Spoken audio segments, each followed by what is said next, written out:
বন্যার কারণে 3টি বোর্ডের এইচএসসি পরীক্ষা অলরেডি স্থগিত করা হয়েছে। তো কোন 3টি বোর্ডের এইচএসসি পরীক্ষা স্থগিত করা হয়েছে এই বিষয়টি জানাবো। এছাড়া আজকের এই ভিডিওতে জানিয়ে দেব তোমাদের বাকি বোর্ডগুলোর পরীক্ষা আসলে স্বাভাবিক নিয়মে বা কোন সময়ে গিয়ে পরীক্ষাগুলো হবে, এছাড়া স্থগিতকৃত পরীক্ষাগুলো কবে অনুষ্ঠিত হবে এই বিষয়ে গুরুত্বপূর্ণ আপডেট জানাবো নোটিশের মাধ্যমে। তাই সম্পূর্ণ ভিডিওটি আশা করছি সকলের জন্য অনেক বেশি গুরুত্বপূর্ণ, তাই পুরো ভিডিওটি দেখার অনুরোধ জানাচ্ছি। তো চলো এখন আমরা তোমাদের যে অফিসিয়াল নোটিশটি রয়েছে সেই নোটিশটি আমরা বের করে তোমাদেরকে আমরা দেখিয়ে দিচ্ছি শিক্ষা বোর্ড আসলে কি বলেছে, যে 3টি বোর্ডের এসএসসি পরীক্ষা স্থগিত করা হয়েছে, এমনকি বাকি বোর্ডগুলোর পরীক্ষা কবে হবে এই বিষয়টি আমরা দেখব অফিসিয়াল যে নোটিশ রয়েছে সেই নোটিশের মাধ্যমে। তো সেই জন্য আমরা অফিসিয়াল নোটিশটি বের করার জন্য আমরা চলে যাব অফিসিয়াল যেই ওয়েবসাইট রয়েছে শিক্ষা বোর্ডের সেই ওয়েবসাইটটিতে আসার পরে আমরা এখানে দেখতে পাচ্ছি, এখানে দেখো এসএসসি কর্নার রয়েছে। এখানে প্রথমেই আমরা যে নোটিশটি দেখতে পাচ্ছি সিলেট বন্যার কারণে এসএসসি পরীক্ষা অর্থাৎ যে স্থগিতকৃত যে নোটিশটি রয়েছে এটি। তো আমরা এখান থেকে ক্লিক করে এই নোটিশটিকে ওপেন করে নিচ্ছি।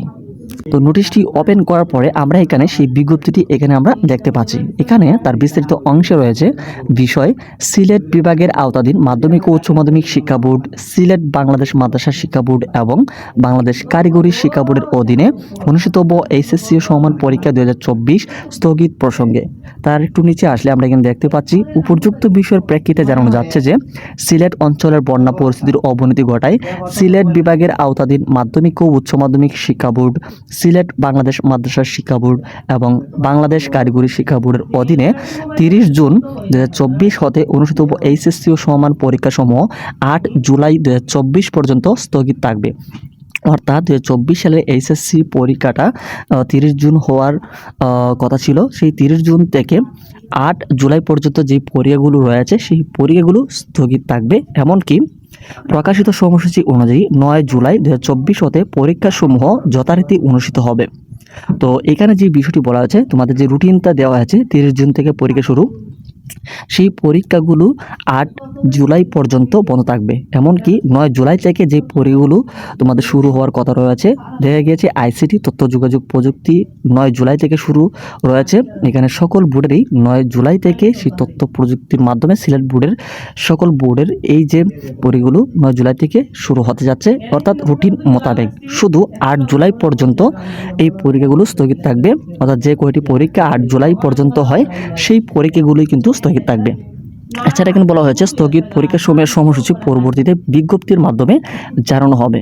তো কয়েকটা দিন পরেই কিন্তু স্থগিতকৃত যে পরীক্ষাগুলো রয়েছে সেই পরীক্ষাগুলো কবে হবে এই বিষয়ে আন্তঃশিক্ষা বোর্ডের সমন্বয় কমিটি তারা একটি নোটিশ প্রকাশ করবে বা বিজ্ঞপ্তির মাধ্যমে সকলে কিন্তু জানিয়ে দেওয়া হবে। সেই বিষয়টি আসলে আমরা তোমাদেরকে সেই আপডেটটার সাথে সাথে জানিয়ে দেবো। ওকে, তো নিচে আসলে আমরা কিন্তু দেখতে পাচ্ছি উল্লেখ্যতে সিলেট বিভাগ ব্যতীত বাংলাদেশ মাদ্রাসা শিক্ষা বোর্ড, বাংলাদেশ কারিগরি শিক্ষা বোর্ড এবং অন্য 8টি সাধারণ শিক্ষা বোর্ডের পরীক্ষাসমূহ প্রকাশিত সময়সূচি অনুযায়ী যথারীতি 30 জুন 2024 হতে অনুষ্ঠিত হবে।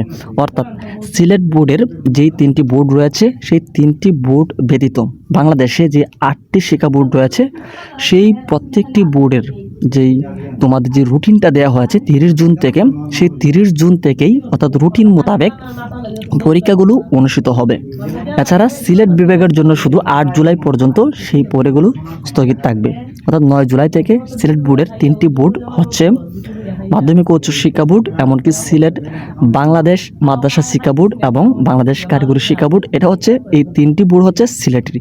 ঠিক আছে, তো এর ব্যতীত বাংলাদেশে অন্যান্য সকল বোর্ডের পরীক্ষা যথারীতি যে রুটিন দেওয়া হয়েছে 30 জুন থেকে পরীক্ষা শুরু হওয়ার, সেই রুটিন অনুযায়ী পরীক্ষাগুলো শুরু হবে। এছাড়া স্থগিতকৃত পরীক্ষাগুলোর নোটিশ কিন্তু কয়েকটা দিন পরেই দেওয়া হবে। এই বিষয়ে আমরা তোমাদেরকে আপডেট জানিয়ে দেবো। তো আশা করছি পুরো বিশ্বের গুরুত্বপূর্ণ যে তথ্যগুলো তোমরা আশা করছি পুরো বিষয়টা তোমরা বুঝতে পেরেছো। ভিডিও ভালো লাগলে ভিডিওতে লাইক দাও, চ্যানেল নতুন হয়ে থাকলে চ্যানেলটিকে সাবস্ক্রাইব করে রাখো পরবর্তী শিক্ষামূলক সকল আপডেট তথ্য পাওয়ার জন্য।